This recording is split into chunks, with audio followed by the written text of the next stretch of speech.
Previously, on the neon-drenched colony of Aurora Reach, a weary waitress named Lena Morris crossed paths with Lord Kalen Virus, a Draoran noble, and his fragile, silver-scaled hatchling, Arian.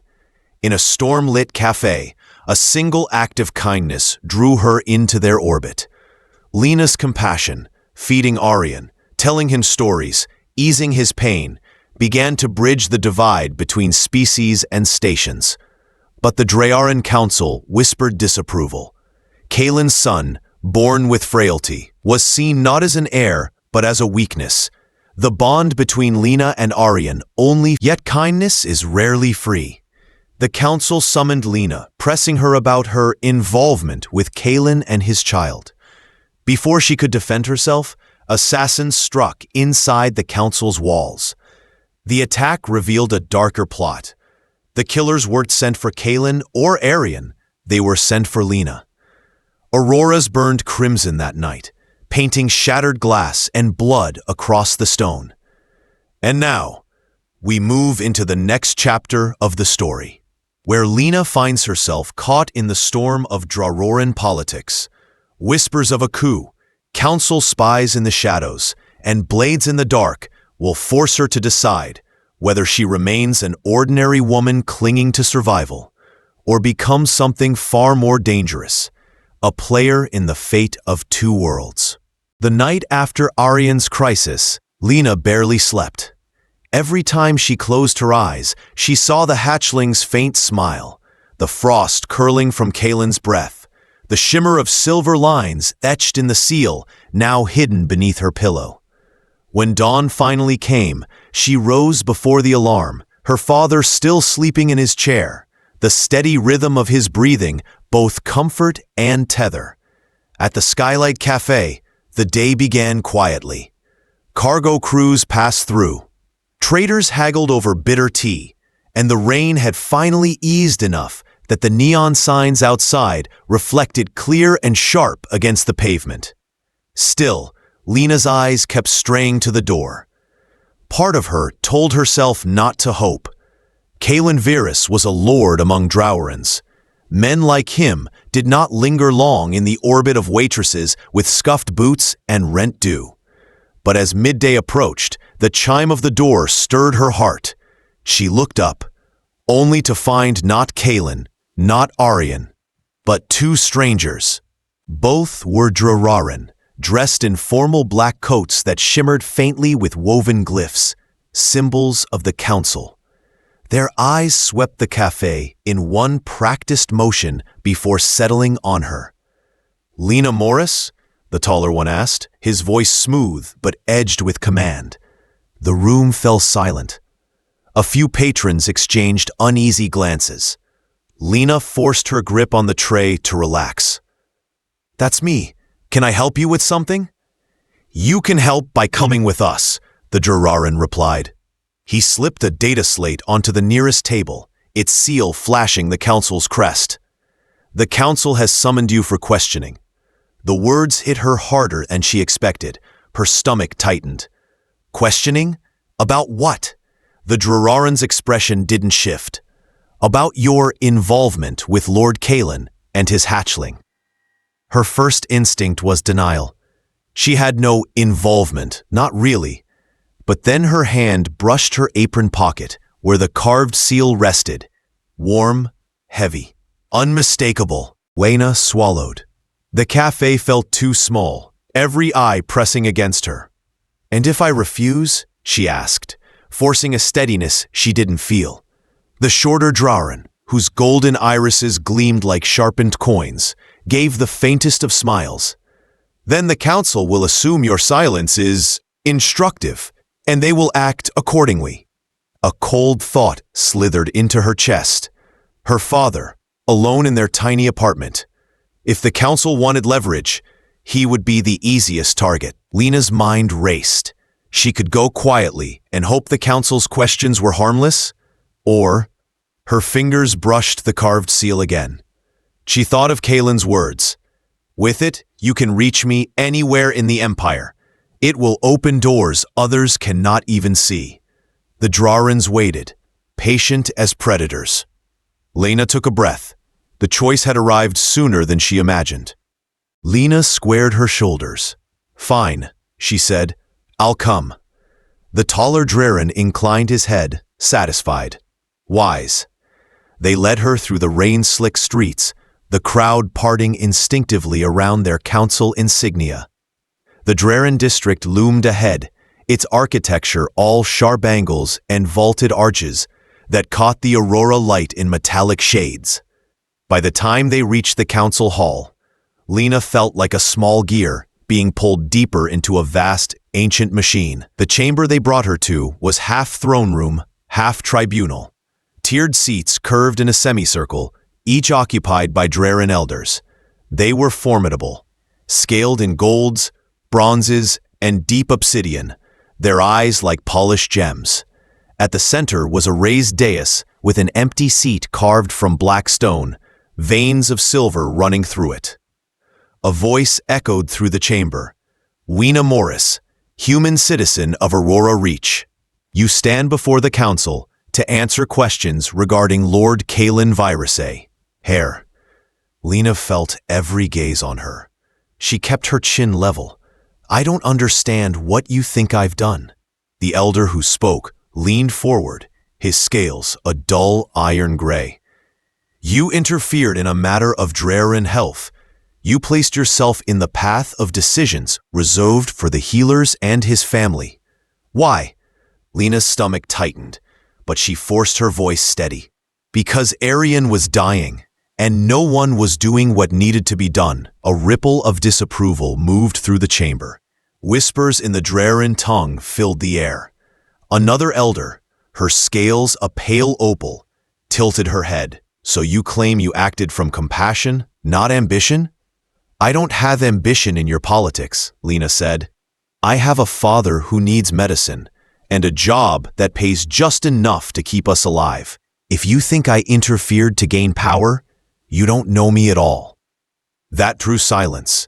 Brief, brittle silence. Then a new voice cut through, low and resonant. Yet she speaks the truth. The great doors at the rear of the chamber opened, and Lord Kalen strode in. His presence filled the room, even in humanoid form, his golden eyes sweeping over the council with quiet defiance. Arian was not with him, but Lena could feel the weight of the hatchling's absence like an ache. "Kalen," the iron-scaled elder said sharply, "this summons was not for you." "And yet you discuss my son," Kalen replied, his voice calm but edged with steel. "And the human who saved him. You cannot expect me to remain silent." He moved to stand beside Lena. For a moment, the tension in her chest eased, though the council chamber now felt like a battlefield with invisible lines drawn. "She acted when your healers faltered," Kalen continued. "She showed courage, compassion, and clarity of thought, qualities you would do well to value rather than condemn." The opal-scaled elder's eyes narrowed. "And if the child had died under her interference, then the fault would be mine, ... Kalen said without hesitation. "Not hers." Lena felt her breath catch. The words carried weight, not just as defense, but as declaration. The council murmured, some clearly displeased, others thoughtful.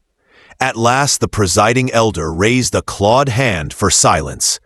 "We will deliberate," he said. "Until then, Lena Morris, you remain under watch. Do not leave the Draoran district without permission." 2 guards moved to escort her. But Kalin's hand brushed lightly against her arm, a quiet promise, or perhaps a warning. As she was led from the chamber, Lena's thoughts spun.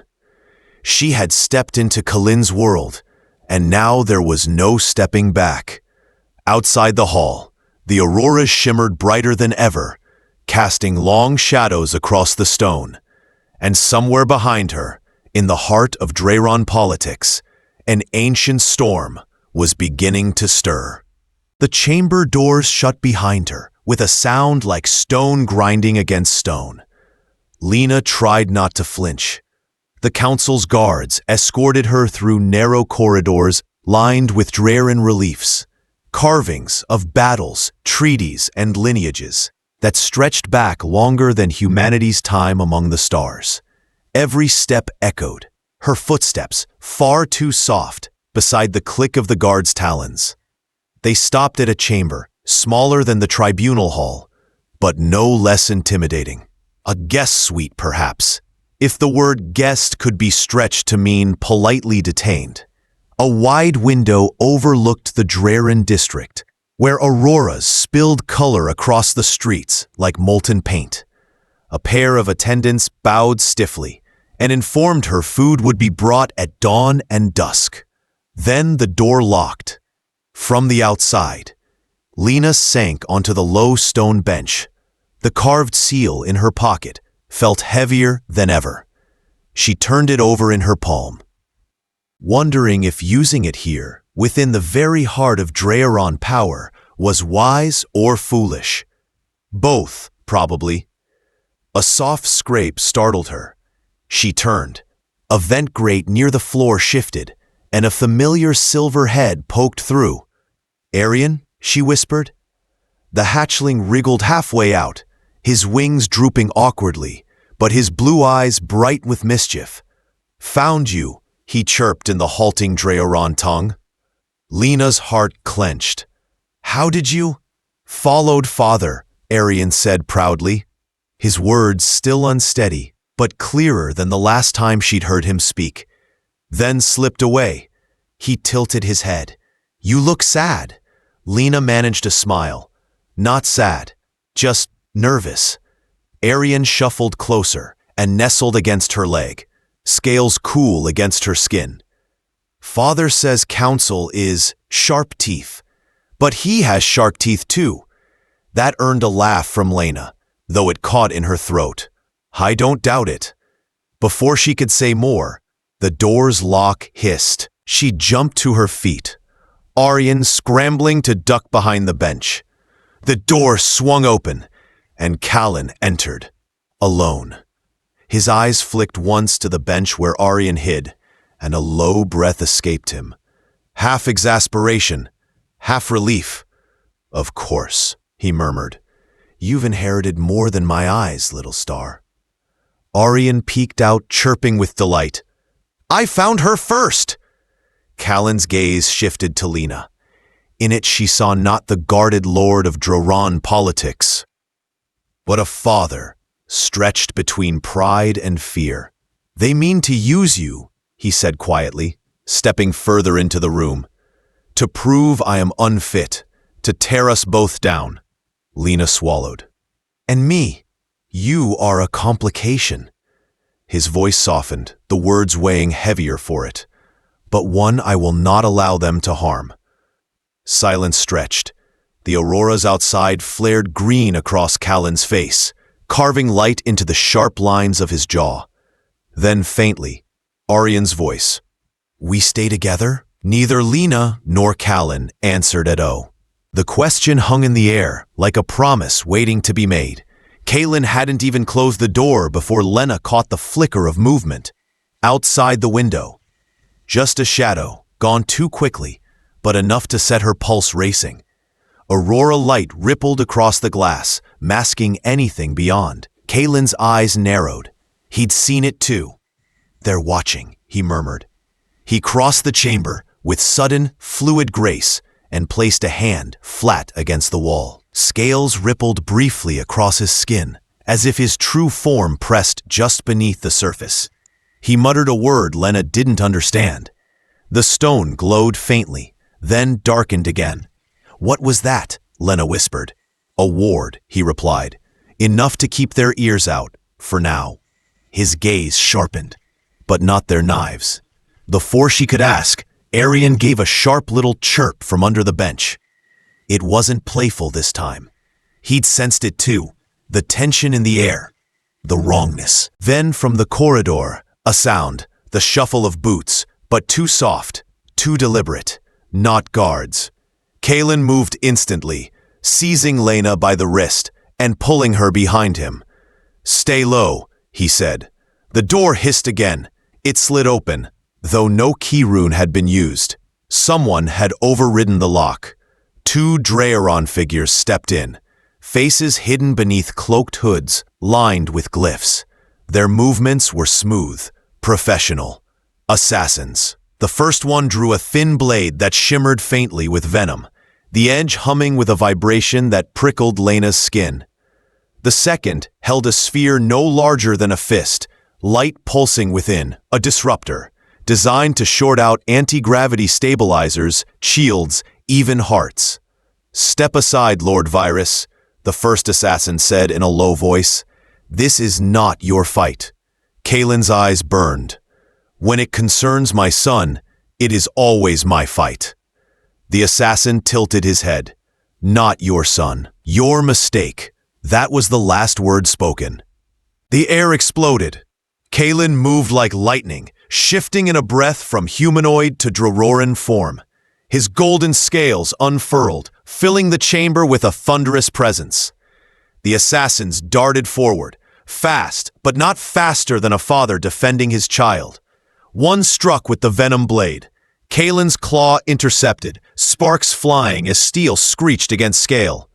The other hurled the disruptor, the sphere glowing hotter. "Down!" Kaelin roared. Lena dropped, dragging Arian beneath the bench with her. The disruptor burst, filling the room with a crackling wave that shattered the stone window in a shower of sparks and glass. When she looked up, she saw Kaelin. Massive wings flared, golden fire burning in his throat. But even as he fought, Lena realized something chilling. The assassins weren't just after Arian. Their eyes kept darting to her. She wasn't just a witness anymore. She was a target. The chamber became chaos in a breath. The first assassin lunged beneath Kaelin's wing, blade flashing for the vulnerable joint. Kaelin twisted, scales grinding against stone, sparks flaring as steel met gold. His tail whipped in a brutal arc, catching the assassin square in the chest and hurling him against the far wall. Stone cracked, and the cloaked figure slid to the floor, coughing dark blood. The second assassin used the opening, springing high with Draoran agility. He vaulted the bench where Lena crouched, venom blade reversed in a killing grip, aimed for her throat. Lena barely had time to scream, but Arian did. A piercing hatchling's cry, sharp enough to rattle the glass shards still clinging to the broken window frame. For an instant, the assassin faltered, just enough. Kaelin's head snapped around. His jaws opened and golden fire surged forth. Not wild, but precise. A narrow jet of searing flame struck the assassin mid-air, engulfing him in heat so intense it bent the very light around it. The cloaked figure shrieked, his weapon dissolving into molten fragments before his body slammed against the wall, charred cloak smoldering. The first assassin, staggered but alive, rose again with a guttural snarl. His blade was gone, but his hands crackled with raw energy, glyphs carved into his very skin.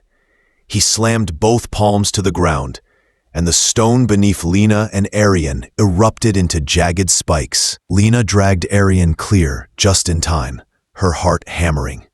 The spikes tore through the bench where they'd hidden, splintering stone into dust. Kaelin's roar shook the chamber. He surged forward, one massive claw closing around the assassin's arm.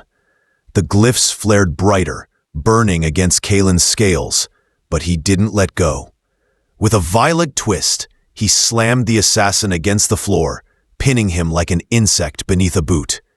"You dare!" Kaelin thundered, his voice shaking dust from the ceiling. "In my presence. In my house." The assassin spat blood, his eyes gleaming with fanatic fire. "The council will never allow."